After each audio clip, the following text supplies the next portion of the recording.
Sale 50% வரை தள்ளுபடி. வந்தவுடனே நான் நம்முடைய கல்லூரியின் முதல்வர் அவர்களிடத்தில் கேட்டது, த ஜெண்டாரியன்ஸ் அப்படி என்றால் என்ன என்று கேட்டேன். அவர் கொஞ்சம் குழப்பமாக இருந்துச்சு, இது ஆங்கில வார்த்தையும் இல்லை, என்ன அர்த்தம் தெரியல அப்படின்னு சொல்லி டிஎம்இயை கேட்டாங்க. டிஎம்இயும் யார் யாருக்கையிலே கேட்டு பார்த்தாரு, யாருக்கும் சரியாக தெரியல. கடைசியாக கண்டுபிடிச்சிட்டாங்க, இது ஒரு கிரேக்க வார்த்தை. அதற்குரிய அர்த்தம் என்பது குரூப் ஆஃப் 100 வாரியர்ஸ், அதாவது 100 வீரர்கள் கொண்ட படை அப்படின்னு சொல்லியிருக்கிறாங்க. அப்போது இன்றைக்கி ஒரு 100 வீரர்கள், இளம் மருத்துவர்கள் இன்றைக்கி சேலம் மருத்துவக் கல்லூரியிலிருந்து ஒரு படையோடு தொடங்கி இருக்கிறீங்க. இது ஒரு நல்ல தொடக்கம். உண்மையில் நம்முடைய இளம் மருத்துவர்களை நான் மனமாற வாழ்த்துகிறேன், பாராட்டுகிறேன்.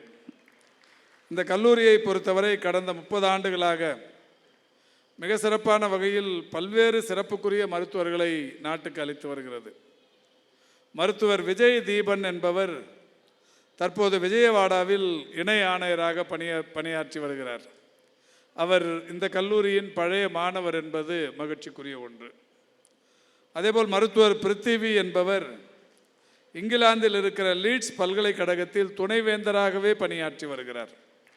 இங்கிலாந்தில் ஒரு துணைவேந்தர் சேலம் மருத்துவக் கல்லூரியில் பயின்ற பழைய மாணவி என்பது கல்லூரியில் இருக்கிற அனைவருமே பெருமைப்பட்டு கொள்ள வேண்டிய ஒரு விஷயம்.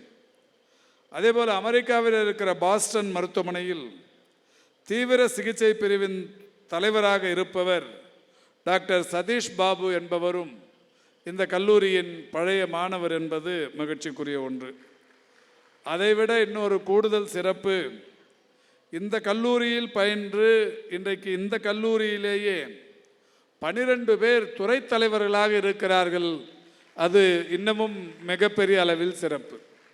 கல்லூரியில் பயின்றவர்கள் இந்த கல்லூரியிலேயே துணைத் தலைவர்களாக 12 பேரும், ஒரு 44 பேர் பல்வேறு துறைகளிலும், ஆக மொத்தம் 56 பேர் இந்த கல்லூரியின் பழைய மாணவர்கள் தற்போது இந்த கல்லூரியின் வளர்ச்சிக்கு உழைத்து கொண்டிருக்கிறார்கள் என்பது மகிழ்ச்சி. அந்த வகையில் இந்த கல்லூரியின் மாணவர்கள் ஏற்கனவே சாதித்த சாதனையாளர்களாக வென்று காட்டியிருக்கிறார்கள். அந்த வகையில் இன்றைக்கு இந்த ஜெண்டாரியன்ஸ் நிச்சயமாக நீங்களும் எதிர்காலத்தில் மிகப்பெரிய அளவிலான வெற்றியாளர்களாக வலம் வருவீர்கள் என்கின்ற அந்த நம்பிக்கை எனக்கு இருக்கிறது. ஒரே ஒரு செய்தியை சொல்ல வேண்டும் என்று ஆசைப்படுகிறேன். வருகை தந்திருக்கிற டிஎம்இ அவர்கள் 2022ஆம் ஆண்டு என்னை இதே போன்றதொரு பட்டமளிப்பு விழாவுக்கு அழைத்திருந்தார். நான் அந்த நிகழ்ச்சிக்கு போனேன். போகிறதுக்கு முன்னாடி எங்கள் ஒன்று கேட்டார், என்னென்னா, பட்டமளிப்பு விழாவில் பேரண்ட்ஸ் எல்லாமே அலோவ் பண்ணலாமா, இல்லை வெறும் ஸ்டூடெண்ட்ஸும் பேராசிரியர்கள் மட்டுமே அலோவ் பண்ணலாமான்னு கேட்டார். அப்போ நான் சொன்னேன், இல்லை பேரண்ட்ஸ்லாம் அலோவ் பண்ணுங்க.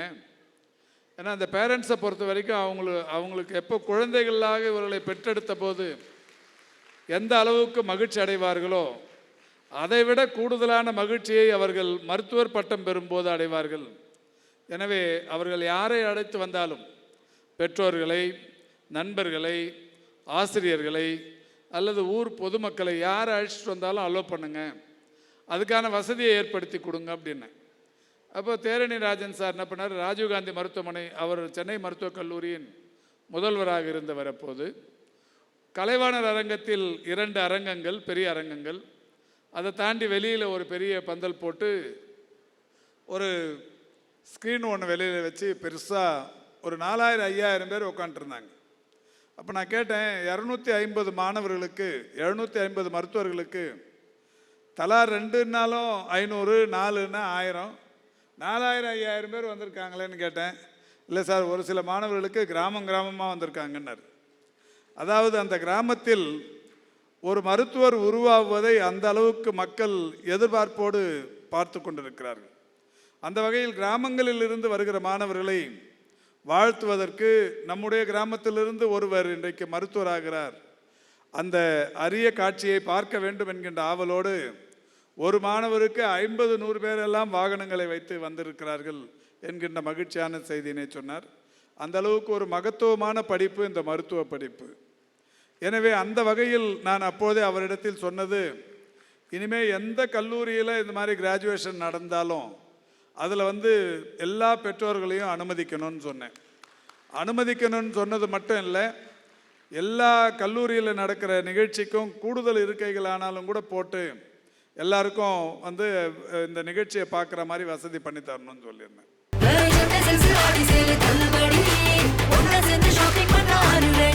The Chennai Silks in ஆஹா ஓஹோ ஆடி சேல் 50% வரை தள்ளுபடி.